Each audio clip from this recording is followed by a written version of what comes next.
राज्यात विदर्भाचं एक वेगळं स्थान आहे. बुलढाण्यापासून गडचिरोलीपर्यंत पसरलेल्या या विदर्भामध्ये गेल्या 24 तासात काय काय घडलं हे बघूया आजच्या विदर्भ एक्सप्रेस बुलेटिनमध्ये. पहिली बातमी आहे उपराजधानी नागपूर येथून. मुख्यमंत्र्यांचं गाव नागपूर, मुख्यमंत्र्यांचा मतदारसंघ सुद्धा नागपुरात. मात्र शासनानं काढलेल्या GRला विरोधाचा एक मोठा सूर आलेला आहे, तोही ह्या नागपुरातूनच. आणि तो सुद्धा स्वतः मुख्यमंत्री देवेंद्र फडणवीस यांनी स्थापन केलेल्या स्वर्गीय वसंतराव नाईक कृषी स्वावलंबन मिशनचे अध्यक्ष किशोर तिवारी यांच्याकडून. म्हणजे याला घरचाच आहेर म्हणायला पाहिजे. किशोर तिवारी यांनी मात्र म्हटलेलं आहे की हा जो GR आहे ह्यामध्ये अशा तांत्रिक अडचणी आहेत की ज्यामुळे शेतकऱ्यांना फायदा पोहोचू शकणार नाही. अनेक त्रुटी आहेत, त्या त्रुटी दूर करणं अत्यंत गरजेचं असल्याचं किशोर तिवारी यांनी म्हटलेलं आहे. नाहीतर कर्जमाफीचा फायदा हा शेतकऱ्यांना पाहिजे तसा पोहोचू शकणार नाही. मात्र ह्याचा ठपका मुख्यमंत्र्यांवर न ठेवता या चुकीच्या GRचा ठपका त्यांनी सनदी अधिकाऱ्यांवर ठेवलेला आहे. काँग्रेस राष्ट्रवादीच्या काळापासून असलेले हे सनदी अधिकारी भाजपाला कुठल्या तरी त्रासात आणू इच्छितात अशा पद्धतीचे आरोप त्यांनी केले आहे. आणि त्याचबरोबर या सनदी अधिकाऱ्यांमुळेच राष्ट्रवादी आणि काँग्रेसचं सरकार डुबलं आणि आता भाजपाचे तेच हाल करायला हे लोक निघाले आहेत. आणि त्यामुळे हा GR लवकरात लवकर बदलावा अशी मागणी आपण मुख्यमंत्र्यांकडे केली असल्याचं सुद्धा त्यांनी सांगितलं. पुढची बातमी आहे अकोल्याची. अकोल्यामध्ये अत्यंत खळबळजनक घटना घडलेली आहे. अकोल्याचे प्रसिद्ध बांधकाम व्यावसायिक अमित वाघ आणि त्यांचा पूर्ण परिवार हा बेपत्ता झाला आहे. कुठं गेले कोणालाही न सांगता हा परिवार अचानक गायब झाला आहे आणि गेल्या 15 दिवसापासून या परिवाराचा संपर्कच होत नाहीये. समजतं की 13 जूनला शेवटचे ते साताऱ्याला होते एवढंच कळलं. मात्र त्यानंतर त्यांचा कोणाशीच संपर्क झालेला नाही. अमित वाघ, त्यांची पत्नी प्रियंका आणि त्यांची 2 मुलं शाश्वत आणि स्पंदन हे कुठं आहेत यांच्याशी कुठलाही संपर्क होऊ शकत नाही. ह्याबद्दलची जी तक्रार आहे ती अमित वाघ यांच्या सासऱ्यांनी अकोला पोलीस ठाण्यात केलेली आहे. त्यानंतरच्या तपासामध्ये यांचा शेवटचा कॉल हा मोबाईलवरून गोव्यातून केल्याचं समजतंय. त्याचबरोबर गोव्यामध्ये त्यांनी आपल्या ATM कार्डावरून एक ट्रान्झॅक्शन सुद्धा केल्याची माहिती समोर येते आहे. मात्र त्याच्या पलीकडे अमित वाघ यांच्याबद्दल कुठलीही माहिती नाही.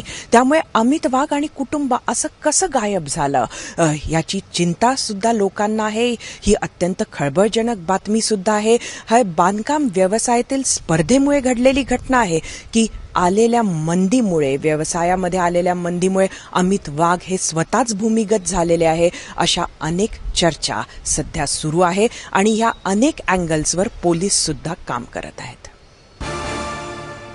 चंद्रपूर जिल्ह्याच्या ताडोबा व्याघ्र प्रकल्पाच्या ब्रह्मपुरी भागामध्ये एका वाघिणीनं धुमाकूळ घातला. लोकांना मारलं, जखमी केलं, जनावरांना मारणं असं सर्व सुरू असल्यामुळे शूट ॲट साईटचे ऑर्डर्स देण्यात आले होते. मात्र काल बॉम्बे हायकोर्टाच्या नागपूर खंडपीठानं या शूट ॲट साईटच्या ऑर्डर्सला बाजूला ठेवलं आहे. त्याचबरोबर अशा पद्धतीनं या वाघिणीला मारू नये असे निर्देश देत असताना कोर्टानं हे सुद्धा म्हटलेलं आहे की वन खात्यानं ह्या वाघिणीला बेशुद्ध करून पकडण्याचे प्रयत्न मात्र कायम ठेवावे. लोकांमध्ये मोठा संताप होता या वाघिणीच्या हल्ल्यानंतर आणि त्यामुळं वन खात्यावर जो दबाव निर्माण झाला त्यात वन खात्यानं या वाघिणीला मारण्यात यावा अशा पद्धतीचे ऑर्डर्स दिले. त्याप्रमाणे टीम सुद्धा बनवण्यात आल्या. अगदी कालच हैदराबादचे काही शार्प शूटर्स सुद्धा चंद्रपूर येथे दाखल झाले. मात्र दुसरीकडे वन्यजीव प्रेमी डॉक्टर जेरिल बनायत यांनी कोर्ट गाठलं आणि ही ऑर्डर आणली आहे. बुलढाण्याच्या मलकापूर येथे एका माजी मुख्याध्यापकांवर गोळीबार झाल्यामुळं या परिसरामध्ये दहशतीचं वातावरण निर्माण झालेलं आहे. परवा रात्री रवींद्रसिंग राजपूत यांच्यावर काही अज्ञात लोकांनी गोळीबार केला. राजपूत हे जखमी होऊन खाली पडले. गोळीबाराचा आवाज ऐकून लोक तिथं जमा झाले. राजपूत यांना दवाखान्यात नेण्यात आले. तिथे त्यांच्यावर उपचार सुरू आहे. मात्र अशा पद्धतीनं महाराणा प्रताप चौकाच्या आजूबाजूच्या परिसरातील लोकांना मात्र अत्यंत एक भीतीचं वातावरण त्यांच्यामध्ये पाहायला मिळत आहे.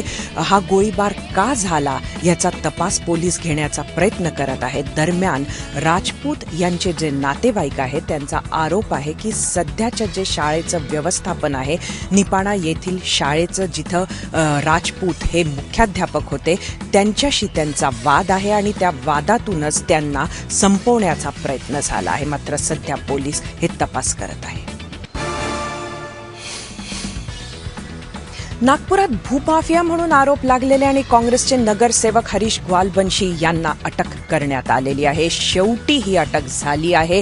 भूमाफिया म्हणून अनेक आरोप सातत्यानं लागत आले. पोलीस चौकशी सुरू होती, मात्र ही अटक झाली नव्हती. काल संध्याकाळी ही अटक झाली. नर्मदा कोऑपरेटिव्ह सोसायटीमध्ये 1200 स्क्वेअर फुटाचा प्लॉट दाबण्याच्या प्रकरणामध्ये ही अटक झालेली आहे. याआधी याच परिसरातील अनेक माजी पोलीस कर्मचाऱ्यांच्या सुद्धा जमिनी हरीश ग्वालबंशी यांनी दाबल्याचं प्रकरण समोर आलं होतं. संजय कुमार बैस यांनी सध्याचं जे प्रकरण आहे त्यामध्ये तक्रार केली होती. त्यांचा प्लॉट तर हरीश ग्वालबंशी यांनी ताब्यात घेतलाच होता. मात्र त्याचबरोबर बैस यांनी आपल्या जागेवर जाण्याचा जेव्हा प्रयत्न केला तेव्हा त्यांना मारहाण सुद्धा करण्यात आली. त्यामुळे भूमाफी असल्याचे वेगवेगळे आरोप, वेगवेगळे केसेस समोर येतच होते.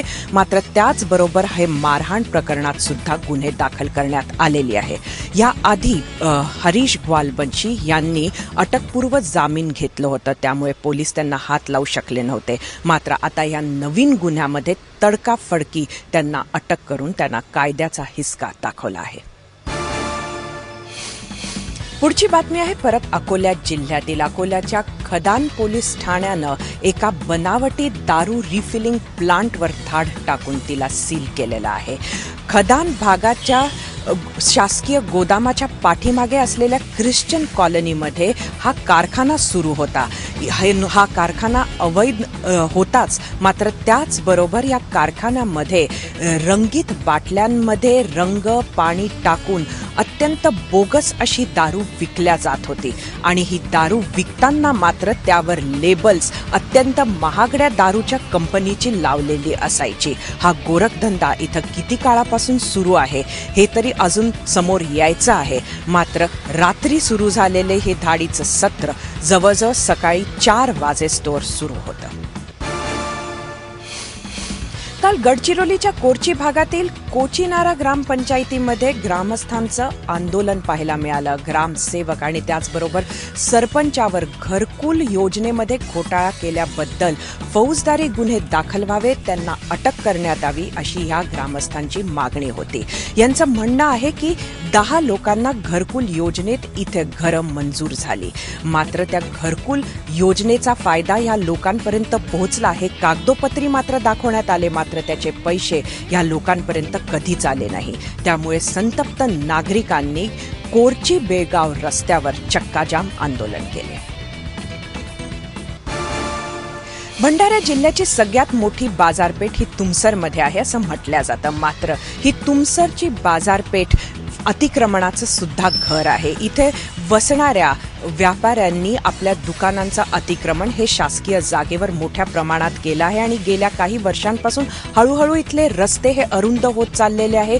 वाहतुकीला भरपूर त्रास होतो आणि लोकांची गर्दी आणि रेलचेलमुळे इथे बऱ्याच अडचणी पाहायला मिळतात. त्यामुळे अतिक्रमण हटवावे ही लोकांची सुद्धा मागणी होती. प्रशासनानं 20 दिवस आधी दवंडी पिटवून व्यापाऱ्यांना सूचना सुद्धा दिली होती. मात्र या सूचनेकडे सर्वांनीच दुर्लक्ष केलं. कालपासून हे अतिक्रमण हटवण्याची मोठी मोहीम इथे हाती घेण्यात आली. अतिक्रमण जेसीबीच्या सहाय्यानं हटवायला सुरुवात झाली.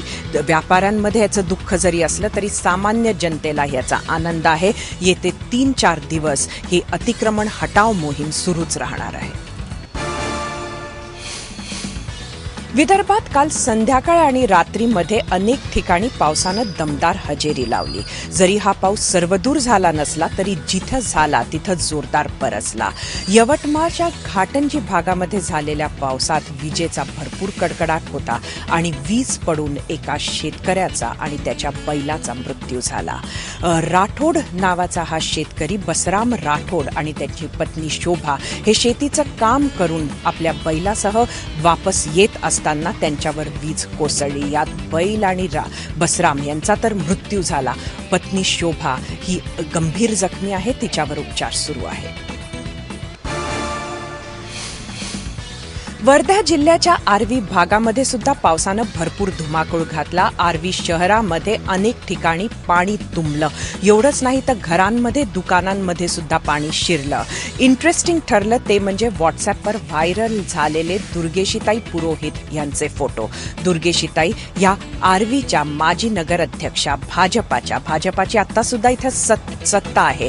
मात्र दुर्गेशीताई यांच्या घरात शिरलेलं पाणी, ते पाणी काढायला करत असलेले सर्व प्रयत्न, याचे फोटोज त्यांच्याच पतीनं व्हॉट्सअपवर टाकले. मात्र हे टाकल्यानंतर यांनी एकच गदारोळ सुरू झाला. भाजपाचं इकडलं प्रशासन, व्यवस्थापन हे किती नियोजन शून्य आहे याच्या तक्रारीच व्हॉट्सअपवर सुरू झाल्या आणि या तक्रारी या फोटोबरोबर व्हायरल होऊ लागल्या.